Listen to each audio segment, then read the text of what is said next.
জয় হিন্দ সবাইকে। তো আমাদের ইনস্টিটিউটে অ্যাডমিশনের জন্য যে ক্রাইটেরিয়া আছে, আমরা যেটা ফর্ম ফিল আপ করাই, আমাদের ইনস্টিটিউটের ফর্ম একটা ফিল আপ করা হচ্ছে, তাই তো? ফিল আপ করেছো? তার সাথে সাথে আমাদেরকে জমা কি কি দিতে হচ্ছে, প্রত্যেক যারা নিউ স্টুডেন্ট আসবে অ্যাডমিশনের জন্য তাদেরকে আমি বলে দিচ্ছি। 2 কপি পাসপোর্ট সাইজ ফটো, যেটা এনারা দিলেন, ঠিক আছে? 2 copy passport size photo with Aadhaar card xerox, আর মাধ্যমিকের জেরক্স, কাস্ট সার্টিফিকেট যদি কারোর থাকে তার জেরক্স, আর যে ভর্তি হচ্ছে স্টুডেন্ট, যেমন কি ওনাদের একটা আইডি, আধার কার্ডের জেরক্স, মানে প্যারেন্টসের গার্ডিয়ানের যে আসবে তার একটা আধার কার্ডের জেরক্স। এতগুলি জিনিস দিলেই আমাদের জেরক্স এই কপিগুলো দিতে হবে। এরও ওই সেম জিনিস লাগতেছে, ঠিক আছে?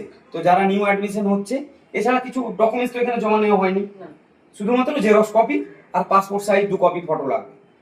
তো যারা নিউ স্টুডেন্ট, যারা আসতে চাইতেছো, এই সমস্ত ডকুমেন্টস তোমাদেরকে নিয়ে আসতে হবে। জয় হিন্দ, জয় ভারত।